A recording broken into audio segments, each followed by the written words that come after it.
আমরা যেদিন বিপদে পড়ে যাব, যেদিন আমার আব্বা আমারে চিনবে না, আমি আমার আব্বারে চিনব না। নেতা তার কর্মীরে চিনবে না, কর্মী নেতারে চিনবে না, ঠিক কিনা?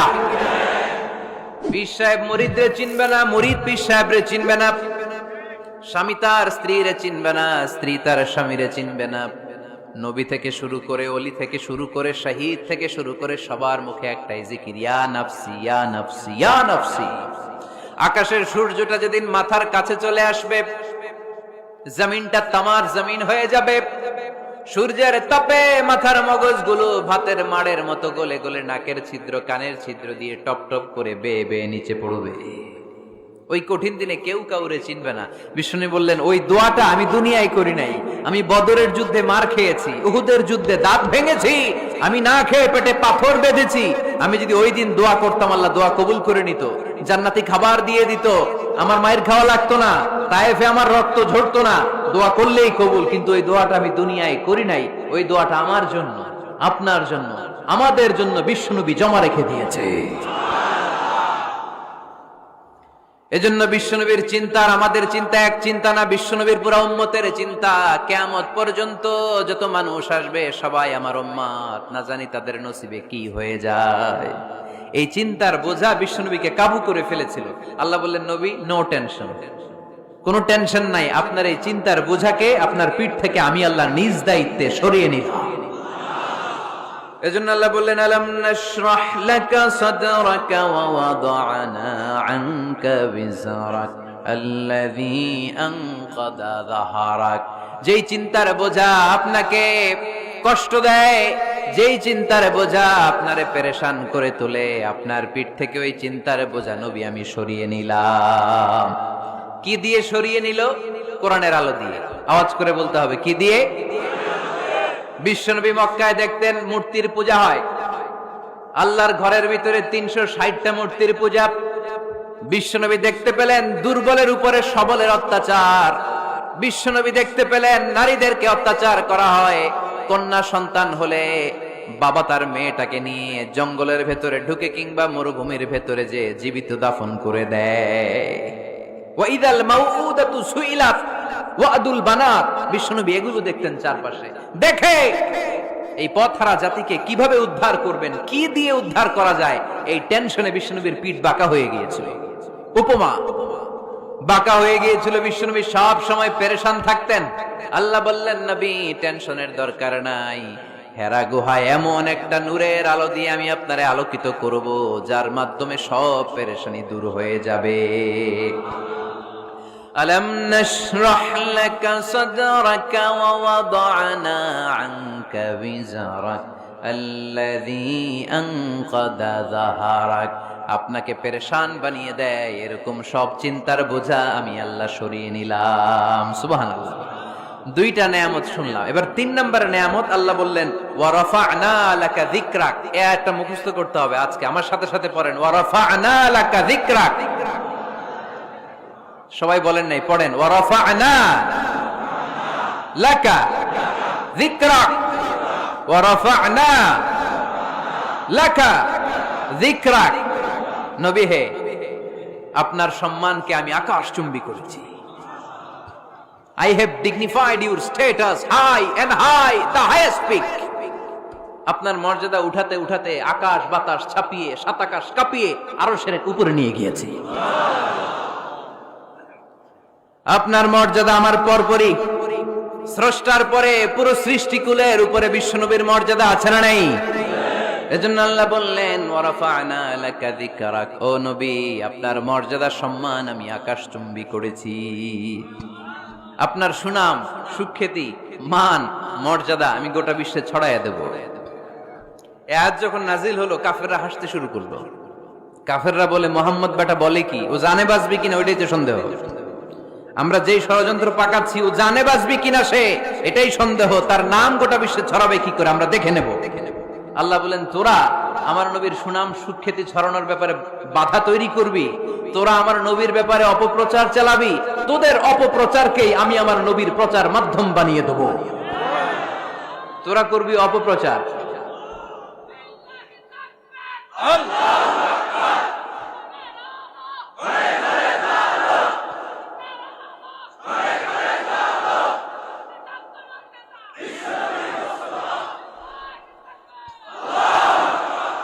তোদের অপপ্রচারকে আমি আমার নবীর জন্য প্রচার মাধ্যম বানিয়ে দেব। এরকম অনেক সময় হয় না যে কেউ কেউ অপপ্রচার করে কারো বিরুদ্ধে, এটা তার জন্য প্রচার হয়ে যায়। কেউ অপপ্রচার চালায়, আল্লাহর মেহেরবানিতে ওইটা তার পাবলিসিটি হয়ে যায়। তার আলাদা করে প্রচার বিভাগের টিম তৈরি করা লাগে না, তার বিরোধীরাই তার প্রচার বিভাগের কাজে নেমে পড়ে। বিশ্বনবী বললেন তোরা, আল্লাহ বললেন তোরা আমার নবীর সুনাম সুখ্যাতিকে থামাবি, তোদের মাধ্যমে আমি বিশ্বনবীর সুনাম সুখ্যাতি গোটা বিশ্বে বুলন্দ করে দেব। আবু জাহেল ঘোষণা দিল, খবরদার, হজের মৌসুম, হাজী সাহেবরা গোটা বিশ্ব থেকে আসবে, আমার দলের কর্মীরা তোরা যেটা করবি সেটা হচ্ছে হাজীদের কাছে যে বলবি মক্কায় নতুন এক পাগল আসছে, নতুন এক জাদুকর আসছে, নাম মোহাম্মদ। নাউজুবিল্লাহ পড়বেন না? খবরদার হাজী সাহেবেরা, এই পাগলের কাছে যেও না। সব হাজিরা গোটা বিশ্ব থেকে এসে মক্কার মিনা প্রান্তরে তাঁবুর ভিতরে ঢুকেছে, আর আবু জাহেলের টিম মেম্বাররা সব তাঁবুর ভিতরে উকি মাইরা কয়, খবরদার, নতুন পাগল আইছে। সবাই কয় নাম কি? কয় মোহাম্মদ। নতুন পাগল এসেছে, নাম মোহাম্মদ। নতুন জাদুকর এসেছে, তার নাম মোহাম্মদ। খবরদার, তার কাছে যেও না, তার কথা শোনো না, শুনলে তোমরাও পাগল হয়ে যাবা, তোমরাও পাগল হয়ে যাবা। সে এত বড় জাদুকর, মুহাম্মদ সাল্লাল্লাহু আলাইহি ওয়াসাল্লাম এত বড় জাদুকর, তার জাদু দেখলে, তার কথা শুনলে হাজবেন্ড ওয়াইফের মধ্যে সম্পর্ক বিচ্ছিন্ন হয়ে যায়। সে এত বড় জাদুকর, তার কথা শুনলে বাবা আর ছেলের সম্পর্ক ছিন্ন হয়ে যায়। সে এত বড় জাদুকর, তার কথা শুনলে বন্ধু বন্ধু আলাদা হয়ে যায়। খবরদার হাজী সাহেবরা, তোমরা হজ করতে এসেছো করো, জমজমের পানি খাও আর খেজুর নিয়ে যাবা বাড়িতে, কিন্তু মুহাম্মদ সাল্লাল্লাহু আলাইহি ওয়াসাল্লামের কাছে যাওয়া যাবে না। আচ্ছা, আপনারা বুঝে শুনে উত্তর দেন। এই যে লক্ষ লক্ষ হাজী মিনার তাঁবুতে বসা, আর আবু জাহেলের লোকরা যে বললো নতুন জাদুকরের নাম মোহাম্মদ, তার কাছে যেও না, এই লক্ষ লক্ষ হাজিরা এর আগে জীবনেও মুহাম্মদ সাল্লাল্লাহু আলাইহি ওয়াসাল্লামের নাম শুনছে? তার মানে মুহাম্মদ সাল্লাল্লাহু আলাইহি ওয়াসাল্লামের নাম তাদের কানে পৌঁছে দেওয়ার দায়িত্ব আবু জাহেল নিজেই নিয়ে নিয়েছে। চিল্লা এখন ঠিক কি না? অপপ্রচার প্রচার হয়ে গিয়েছে, আর সবাই মনে মনে ভাবে, কয় কি এত বড় জাদুকর, হজ করি আর না করি এর না দেখা যাওয়া যাবে না। হজ তাড়াতাড়ি কোন রকম সাইরা এই জাদুকরের কাছে আগে যাব, দেখি কেমন জাদু দেখায়, দেখি কত বড় ম্যাজিশিয়ান, দেখি তো কত বড় পাগলের। কারণ আল ইনসানু হারিসুন আলা মা মুনিআ, মানুষকে যেটা নিষেধ করা হয় বেশি, মানুষ এটা করতে চায়। যদি বলি ওদিকে যাবি না, ওর বাপের কিরা ওদিকে যাবে, ঠিক কি না? এটা আমাদের স্বভাব, আমাদের খাসলা, আমাদের বৈশিষ্ট্য। যেটা আমাদেরকে নিষেধ করা হয় বেশি, ওটা করতে মন চায়। সব হাজিরা মনে মনে ভাবলো আমরা যাব যাব, তোরা যতই বলিস না কেন যাব যাব, হজের পরে অবশ্যই যাব। দেখা গেল হজের পরে বিশ্বনবী মুহাম্মদুর রাসূলুল্লাহ সাল্লাল্লাহু আলাইহি ওয়াসাল্লামের বাড়ির সামনে বিশাল বড় গ্যাদারিং শুরু হয়েছে। সবাই লাইন ধরে দেখা করতে গেছে। দেখা করতে যে বিশ্বনবীর চেহারা দেখে প্রথম নজরে সব পাগল। চাঁদের চেয়ে সুন্দর তুমি নবী আমার কমলিওয়ালা, চাঁদের চেয়ে সুন্দর তুমি নবী আমার কমলিওয়ালা, দু জাহানের বাদশাহ তুমি প্যারা নবী সাল্লে আলা, দু জাহানের বাদশাহ তুমি প্যারা নবী সাল্লে আলা, চাঁদের চেয়ে সুন্দর তুমি নবী আমার কমলিওয়ালা। সুবহানাল্লাহ পড়েন। এত সুন্দর চেহারা, বিষ্ণু ঈসা ইসলামের চেহারার মতো এরকম চেহারার মানুষ পৃথিবীতে আছে? দ্বিতীয়টা, অনেকে বলে সাইয়েদনা ইউসুফ আলাইহিস সালামের চেহারা নাকি বেশি সুন্দর। সুন্দর ঠিক, কিন্তু আমার নবীর চাইতে বেশি নয়। বিষ্ণু বলতেন আনা মালিহুন ওয়া আখি ইউসুফু সাবিহুন, আমার ভাই ইউসুফ হচ্ছে সাবিহ, সাবিহ মানে সাদা সুন্দর ধবধবে, আর আমি হচ্ছে মালিহ, মালিহ মানে এসেছে মিলহুন থেকে, মিলহুন মানে লবণ, মানে লাবণ্যময় সুন্দর। আমার ভাই ইউসুফ নবী সাদা সুন্দর, আমি লাবণ্যময় সুন্দর। কোনটার দাম বেশি? লাবণ্যময় সুন্দরের দাম বেশি। সাইয়েদনা ইউসুফ আলাইহিস সালামের চেহারা দেখে মিশরের মেয়েরা লেবু কাটতে যে বা কমলা কাটতে যে, আনার কাটতে, কমলা কাটতে যে আঙ্গুল কেটে ফেলেছিল। কোরআন তার সাক্ষী। ওয়া কাত্তা'না আইদিয়াহুন। আম্মা জান আয়েশা রাদিয়াল্লাহু তাআলা আনহা যখন এই ঘটনা শুনেছেন, তিনি মিশরের মেয়েদেরকে ডাক দিয়ে বলেছেন, ও মিশরের মেয়েরা, তোমরা ইউসুফ নবীর সৌন্দর্য দেখে লেবু কাটতে যে আঙ্গুল কেটেছ, আমার স্বামী পেয়ারা নবী মুহাম্মদ রাসূলুল্লাহর চেহারা যদি তোমরা দেখতা, তাহলে লেবু কাটতে যে আঙ্গুল নয়, কলিজাটা কেটে টুকরা টুকরা করে দিতা। আবার আম্মা জান আয়েশা বলতো, লাকুম শামসুন ওয়া লানা শামসুন, তোমাদের জন্য একটা সূর্য আছে, কিন্তু আমি আয়েশার জন্য আলাদা একটা সূর্য আছে। তোমাদের সূর্যটা প্রতিদিন সকালবেলা পূর্ব আকাশে উদিত হয়ে গোটা দুনিয়াটারে আলোকিত করে দেয়, আর আমার সূর্যটার নাম হলো মুহাম্মদ সাল্লাল্লাহু আলাইহি ওয়াসাল্লাম। মসজিদে নববীতে এশার নামাজের পরে আমার সূর্যটা আমার ঘরে উদিত হয়। তোমাদের সূর্য সকালবেলা পূর্ব আকাশে উঠে গোটা দুনিয়াটারে আলোকিত করে, আমার সূর্য মুহাম্মদ এশার নামাজের পরে আমার ঘরের ভেতরে যখন উকি দেয়, আমার পুরো ঘরটারে আলোকিত করে দেয় কে? এত সুন্দর চেহারা ছিল, ওনার চেহারার নূর দিয়ে হারানো সুই খুঁজে পেয়েছে বিশ্বনবীর স্ত্রীরা। চিল্লায় কোন আল্লাহু আকবার। বিশ্বনবীর চেহারার সৌন্দর্যের সাথে কারো সৌন্দর্যের কোনো মিল হবে? No comparison with our beloved prophet Muhammad sallallahu alayhi wasallam. Whether it's the fitness, whether it's the appearance, whether it's the status, no comparison with our prophet. এটা ফিটনেসের দিক থেকে হোক, এটা চেহারার সৌন্দর্যের দিক থেকে হোক, এটা কণ্ঠস্বরের ঝংকারের দিক থেকে হোক, সম্মান আর মর্যাদার দিক থেকে হোক, আমার নবীর সম্মানের ধারে কাছেও সম্মান পৃথিবীর কারো হতে পারে না। চিল্লায় বলেন ঠিক কিনা?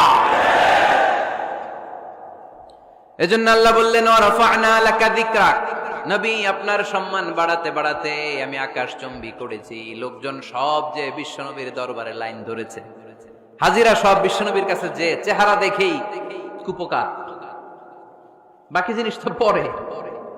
অনেকে আছে না, চেহারা দেখলেই মানুষ পাগল হয়ে যায়, আছে না নাই? চেহারা দেখেই পাগল, চেহারা দেখেই পাগল। তারপর তারা মিলাতে লাগলো। মিনার তাবুতে আবু জাহেলের কর্মীরা ঘোষণা দিয়েছিল, এলাকায় মোহাম্মদ নামে পাগল এসেছে। তারা মিলায়ে দেখে না, এই মহামানব কোনোদিন পাগল হতে পারে না, কারণ পাগলের চুলগুলো থাকে উস্কো খুস্কো, ঠিক কিনা? আমার নবী সাল্লাল্লাহু আলাইহি ওয়াসাল্লামের চুল উস্কো খুস্কো ছিল? কত সুন্দর চুল আঁচড়ে রাখতেন, জাইতুনের তেল দিতেন, আতর ঢেলে মাথার শীতের মধ্যে ঢেলে দিতেন, কপাল বেয়ে বেয়ে পড়তো, আর যেখানে সেজদা দিতেন সেজদার জায়গায় আতরের ঘ্রাণে আমোদ হয়ে যেত। হাতের তালুতে পারফিউম মাখতেন, আর মানুষের সাথে মুসাফা করলে যার সাথে মুসাফা, তার হাতের সাথে নবীর ব্যবহৃত পারফিউমের ঘ্রাণ ছুটে যেত। এত পরিচ্ছন্ন ছিল। তারা বিশ্বনবীর বক্তব্যের মিল খুঁজে পায় না। তারা বলে, না, এই লোক কখনো পাগল হতে পারে না। পাগলের চুল থাকে উস্কো খুস্কো, জামা থাকে ছিঁড়া ফাড়া, গায়ের মধ্যে থাকে ময়লা। পাগল কখনো দাঁত মাজে না, কিন্তু বিশ্বনবীর মুচকি হাসির ফাঁক দিয়ে দাঁতের দিকে তাকালে মানুষগুলো সব পাগল হয়ে যায়। স্মাইল দিতেন বিশ্বনবী, স্মাইল, মুচকি হাসি, তাবাসসুম। বিশ্বনবীর মুচকি হাসি দেখলে মানুষ পাগল হয়ে যেত, পাগল পাড়া হয়ে যেত। তারা বলে, না না, এই মহামানব তো কখনো পাগল হতে পারে না।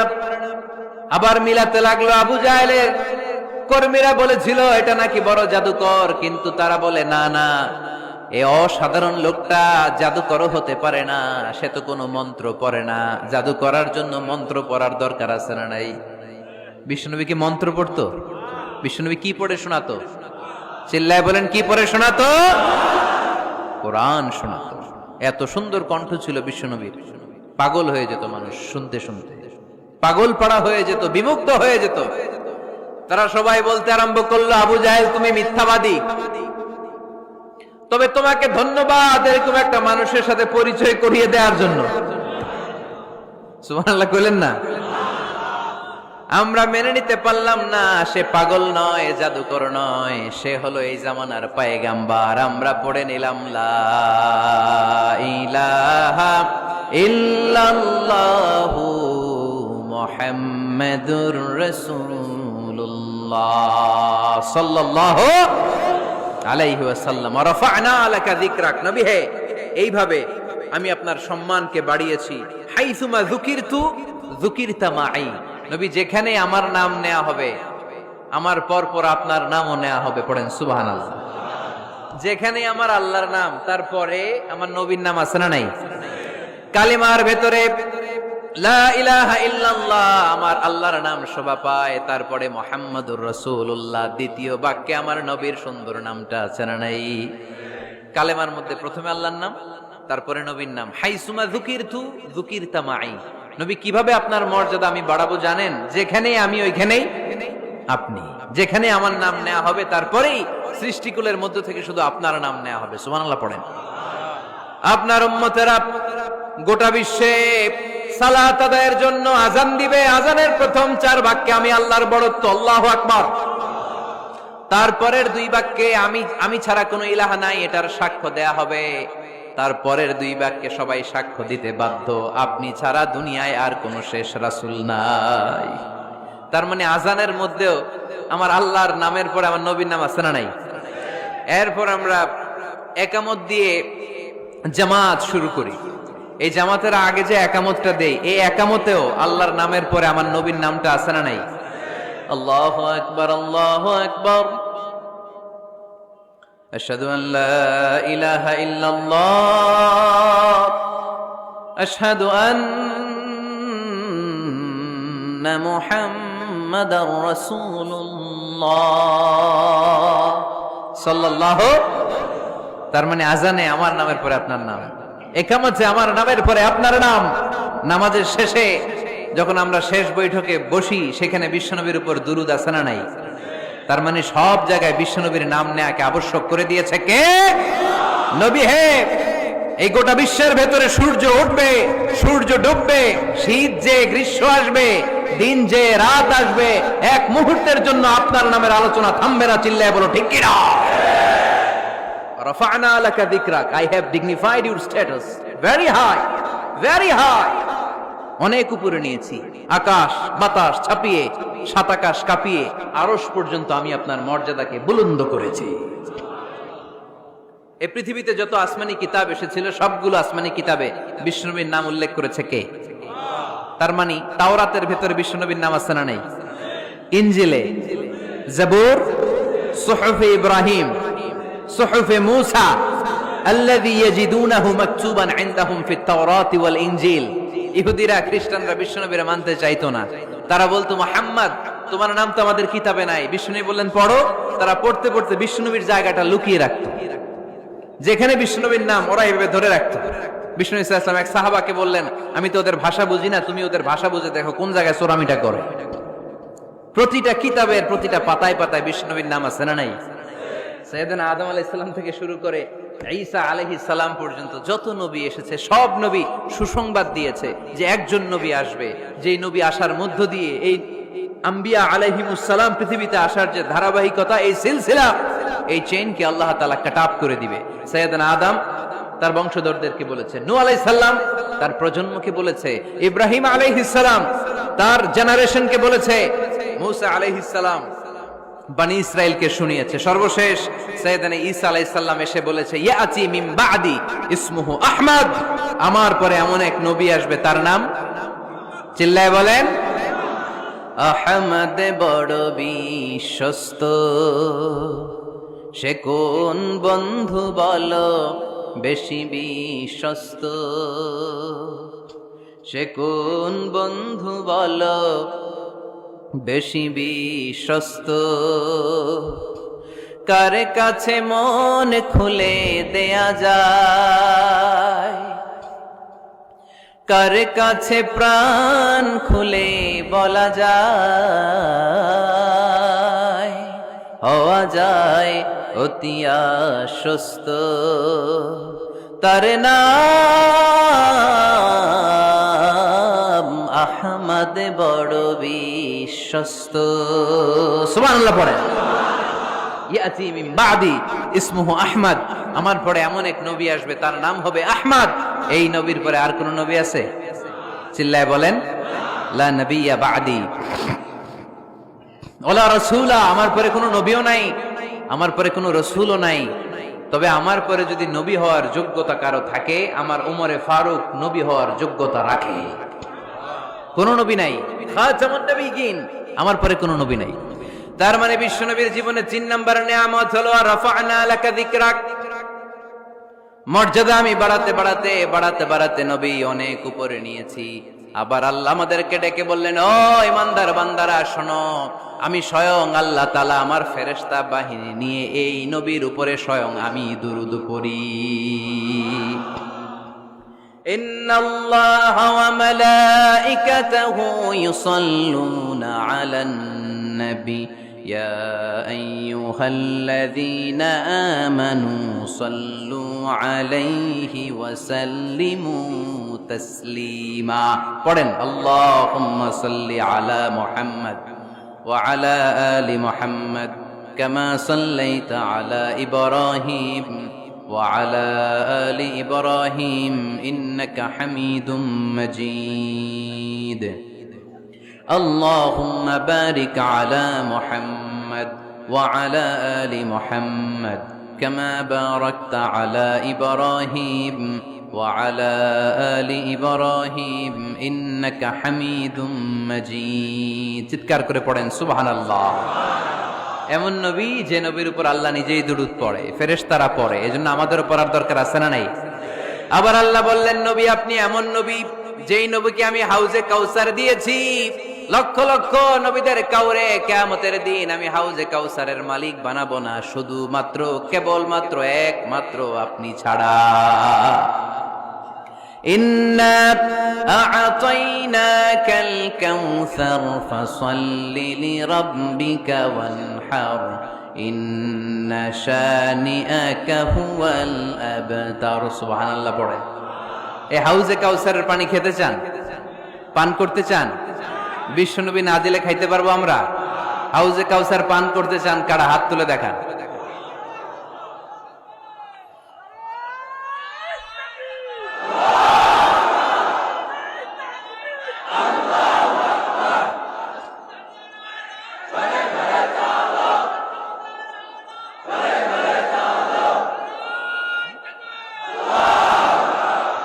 আহলা মিনাল আসাল, হাউজে কাউসারের পানি মধুর চেয়েও মিষ্টি। আবরাদু মিনাস সালজ, বরফের চাইতেও ঠান্ডা। আবিয়াদু মিনাল লাবান, দুধের চাইতেও সাদা। মান শারিবা মিনহা শারবাতান লাম ইয়াজমা আবাদা, এক ঢোক হাউজে কাউসারের পানি যে খাবে চিরকালের জন্য তার গলার তৃষ্ণা মিটে যাবে। ওই হাউজে কাউসার বিশ্বনবীকে দিয়ে বিশ্বনবীর মর্যাদা বাড়িয়েছে কে?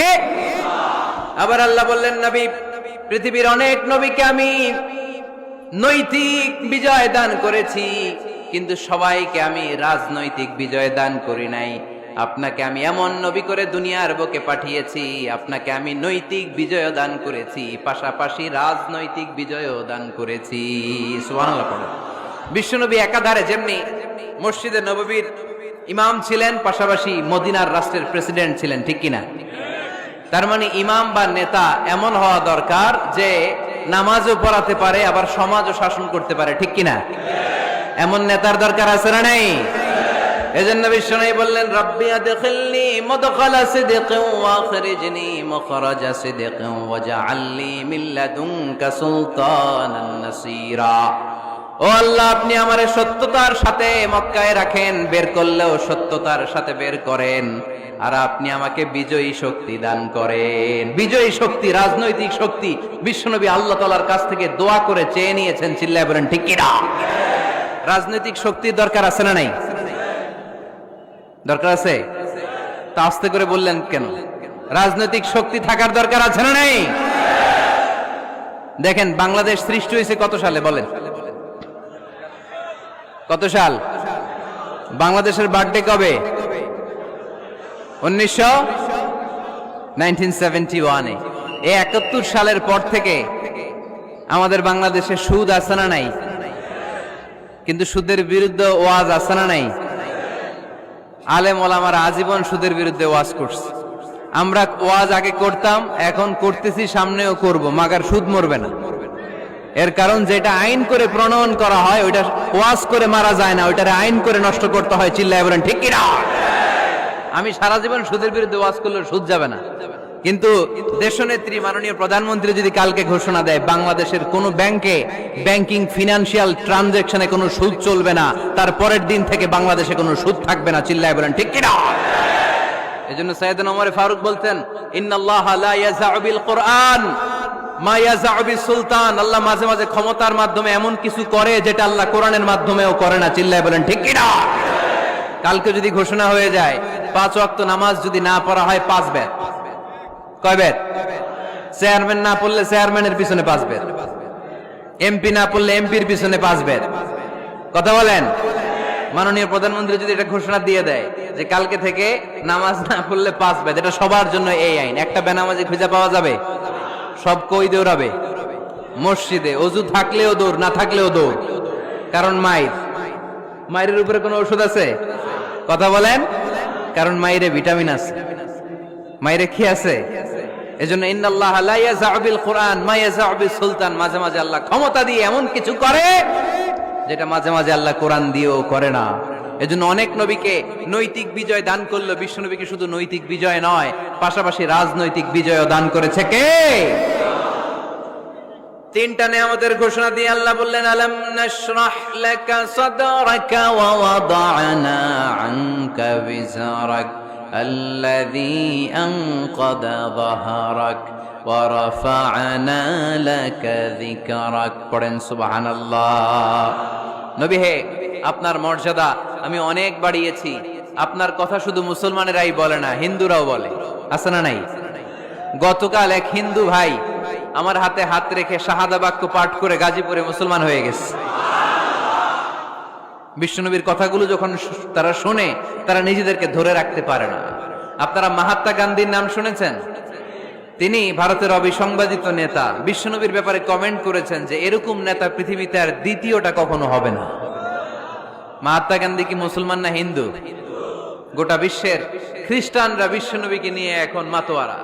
মাইকেল এইচ হার্ট খ্রিস্টান, একটা বই লিখে গোটা বিশ্ব কাঁপিয়েছেন, দি 100 ranking of the most influential people and person in the world. পৃথিবী কাঁপানো 100 জন মনীষীর জীবনী নিয়ে একটা বই তিনি করেছেন। এই 100 জন মনীষীর জীবনীর মধ্যে যাকে নাম্বার 1 তিনি করেছেন, তিনি হচ্ছেন আমার নবী, আপনার নবী, পেয়ারা নবী, বিশ্বনবী মুহাম্মদুর রাসূলুল্লাহ সাল্লাল্লাহু আলাইহি ওয়াসাল্লামের। মাইকেল এইচ হার্ট কি মুসলমান? সে একজন খ্রিস্টান। তার মানে ওয়া রাফা'না লাকা যিকরাক, বিশ্বনবীর সম্মান শুধু আমাদের মুখ দিয়ে প্রচারিত হয় না, ইহুদি, খ্রিস্টান, বৌদ্ধদের মাধ্যমেও বিশ্বনবীর সম্মানকে বাড়িয়ে দিচ্ছে কে? I have studied him, the wonderful man, in my opinion, far from being antichrist, and he must be called the savior of humanity.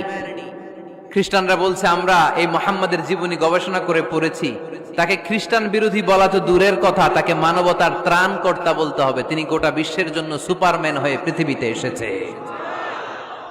As a father, as a teacher, as a lawgiver, as a lawmaker, Muhammad is the superman of the world. স্বামী হিসেবে, পিতা হিসেবে, নেতা হিসেবে, নবী হিসেবে মুহাম্মদ ইসলাম সাধারণ কোনো মানুষ নয়, তিনি গোটা বিশ্বের জন্য সুপারম্যান হয়ে পৃথিবীতে আগমন করেছে। ওয়ারাফা'না লাকা যিকরাক। নবী, দুশ্চিন্তা করবেন না, টেনশন করবেন না, আমি আপনার সম্মানকে বাড়িয়ে দেব। এই 3টা নিয়ামতের বর্ণনা সূরা ইনশিরাহের ভিতরে বর্ণনা করলেন কে? এরপরে রাব্বুল আলামিন বিশ্বনবীকে নিয়ামতের বর্ণনার ঘটনা শুনিয়ে বিশ্বনবীকে সান্ত্বনা বাণী শোনাচ্ছেন আর পড়ছেন, ফা ইন্না মাআল উসরি ইউসরান, ইন্না মাআল উসরি ইউসরা। নবী গো, নিশ্চয়ই কষ্টের পরে আছে আনন্দ, দুঃখের পরেই আছে সুখ। সুবহানাল্লাহ। কষ্টের পরে আনন্দ, দুঃখের পরে। The struggle isn't permanent in our life. দুঃখ কষ্ট এটা আমাদের জীবনে পার্মানেন্ট না, এটা সাময়িক। আচ্ছা, আওয়াজ করে উত্তর দেন তো, 1 বছরে কয়দিন আপনাদের ফরিদপুরে? কয়দিন?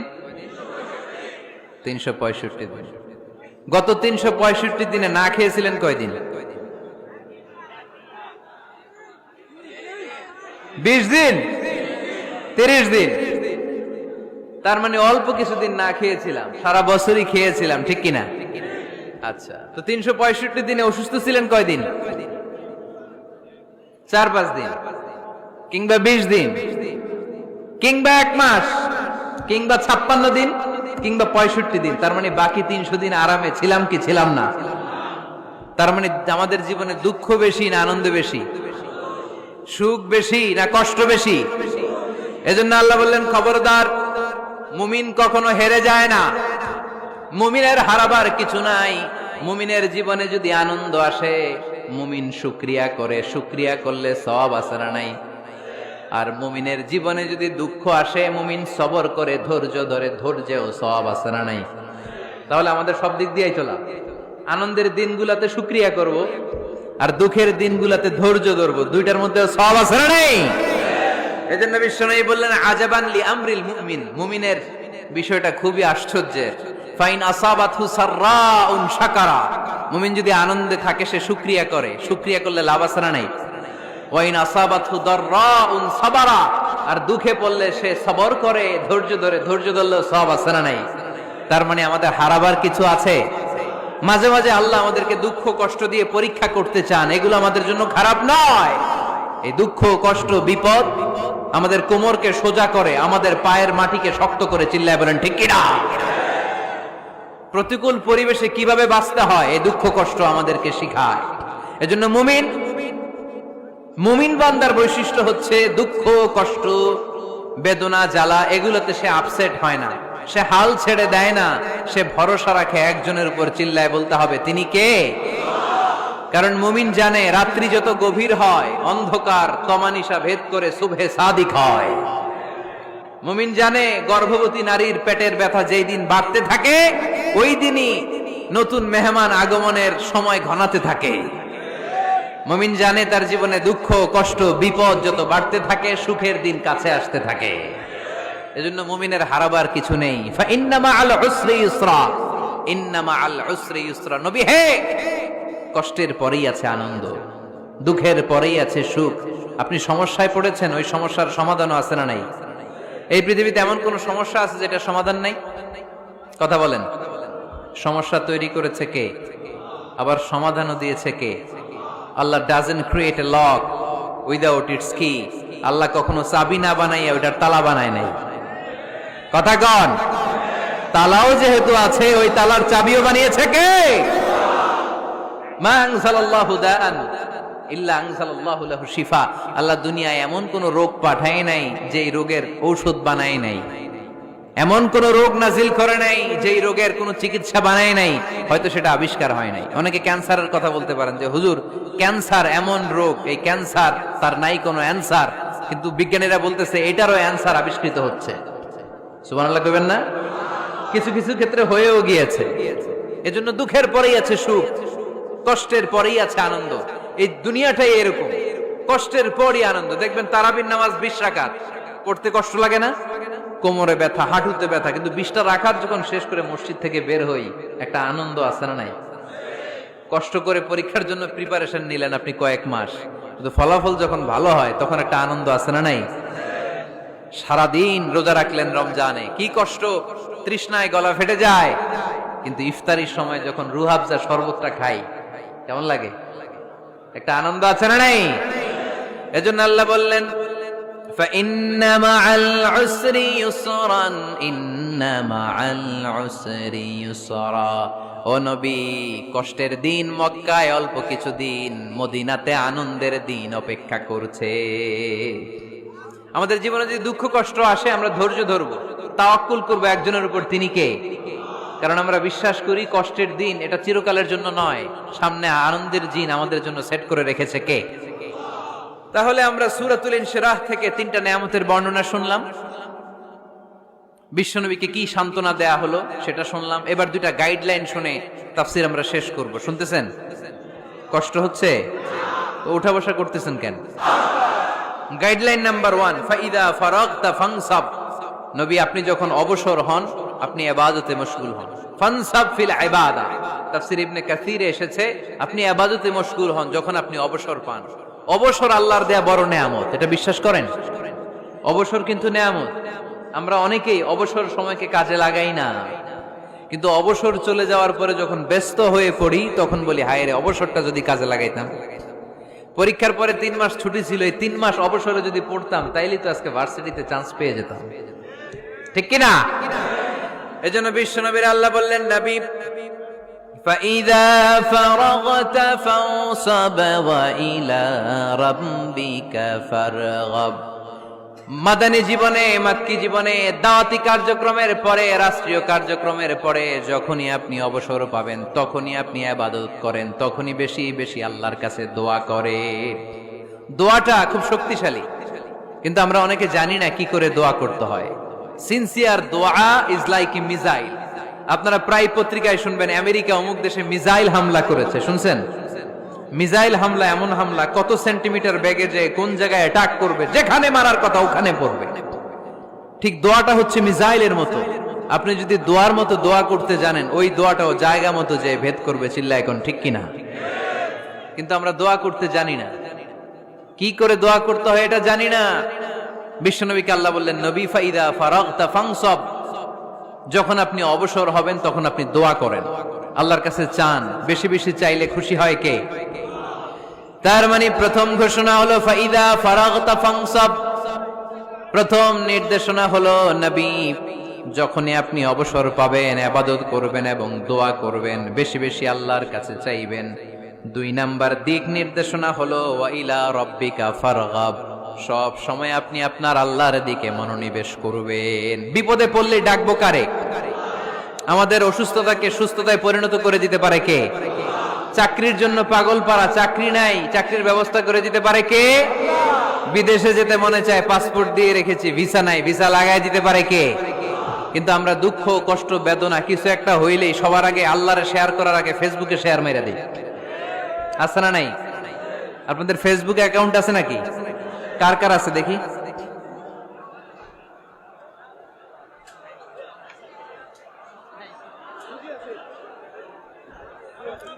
আছে আছে। এটার জন্য আমরা ভালো কাজে লাগাই, ঠিক কিনা? আপনি চাইলেই এমন ভাবে ফেসবুক ফ্রেন্ড লিস্ট করতে পারেন যারা ভালো ভালো জিনিস শেয়ার করে, যারা মোটিভেশনাল জিনিস শেয়ার করে, ইসলামের পক্ষে কথা বলে। আপনার এক একটা শেয়ারে অনেকের জীবন বেঁচে যেতে পারে, ঠিক কিনা? একজন মুমূর্ষু রোগীকে বাঁচাতে রক্তের প্রয়োজন, রক্তের গ্রুপ এ পজিটিভ। যারা রক্ত দান করতে আগ্রহী তারা এই নম্বরে যোগাযোগ করুন। ফেসবুকে মাঝে মাঝে এরকম নিউজ আসে না নাই? আপনি just you put down in share, শেয়ারের মধ্যে একটা পুট করে দিলেন, একটু শেয়ার মেরে দিলেন, ছড়িয়ে পড়লো হাজার হাজার ফেসবুক ফ্রেন্ডদের কাছে।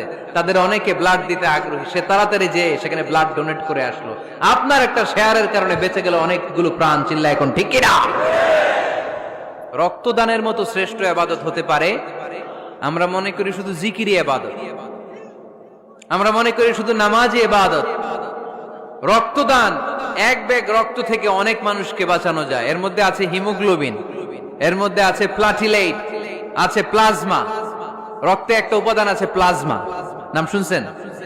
আগুনে পোড়া রোগীকে বাঁচাতে এই প্লাজমা লাগে। হসপিটালের বার্ন ইউনিটে যেয়ে দেখবেন মানুষ কিভাবে চিল্লায়। নুসরাত নামে একটা মেয়ে মারা গেল না? এক বদমাইশের কবলে পড়ে মারা গেল না? তাকে আগুন জ্বালিয়ে দেয়া হয়েছিল তার গায়ে, তার প্লাজমা গুলো জ্বলে গিয়েছিল। আগুনে পোড়া রোগীর যে কি কষ্ট, একটু দেখার জন্য হসপিটালের বার্ন ইউনিটে যাবেন, দেখবেন যে কি কষ্টে আছে তারা। এই প্লাজমা গুলোকে অনেক সেন্টিগ্রেড তাপমাত্রা নামিয়ে ঠান্ডা করে দেহে পুশ করা হয়। আপনার এক ব্যাগ রক্ত থেকে প্লাজমা আলাদা করা হবে, প্লেটলেটস আলাদা করা হবে, হিমোগ্লোবিন আলাদা করা হবে, শ্বেতকণিকা, লোহিত কণিকা আলাদা করে অনেকগুলো মানুষ বেঁচে যাবে। এজন্য ফেসবুক থাকাটা দোষের কিছু না, তবে ভালো কাজে আমরা ব্যবহার করব, ঠিক কিনা? আপনার ফেসবুক শেয়ারিং আপনার জান্নাতি বানাতে পারে, আর আপনার ফেসবুক শেয়ারিং আপনার জাহান্নামের লাকড়ি বানাতে পারে। চিল্লায় বলেন ঠিক কিনা? So the decision is yours. সিদ্ধান্ত আপনাকে নিতে হবে, আপনি কিভাবে করবেন।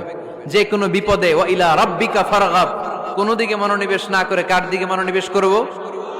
যে কোনো বিপদ আপদ ফেসবুকে শেয়ার করার আগে শেয়ার করব কার কাছে? আমাদের যার যা লাগে আল্লাহ সবও যদি দিয়ে দেয়, আল্লাহর ধনভাণ্ডারের 1 ইঞ্চিও কমবে? হাদিসে কুদসিতে আল্লাহ বললেন, লাউ আন্না আউওয়ালাকুম ওয়া আখিরাকুম ওয়া ইনসাকুম ওয়া জিন্নাকুম, পৃথিবীর সব জিন, পৃথিবীর সব মানুষ বিশাল মরুভূমিতে দাঁড়িয়ে যদি আমার কাছে চাইতে শুরু করে, আল্লাহ এটা দাও, ওটা দাও, ওটা দাও, আমি আল্লাহ তোমাদের সব চাহিদাও যদি মিটিয়ে দেই, আমি আল্লাহর ধনভাণ্ডারের 1 ইঞ্চিও কমবে না। এজন্য চাইবো কার কাছে? বিপদে আপদে ভরসা করব কার কাছে? আর অবসরগুলোকে কাজে লাগানোর দরকার আছে না নাই? স্বাবলম্বী হওয়ার চেষ্টা করার দরকার আছে না নাই? ফাইন্নামা আল উসরি ইউসরা, ইন্নামা আল উসরি ইউসরা। নবী হে, কষ্টের পরেই আছে সুখ, দুঃখের পরেই আছে আনন্দ। সব সময় মানুষের সময় একরকম কাটে না। এজন্য আমরা তাওয়াক্কুল করতে চাই একজনের উপর, তিনি কে? আল্লাহ আমাদের সবাইকে কথাগুলো বুঝার ও আমল করার তৌফিক দান করুক। আমরা পড়ি আমিন।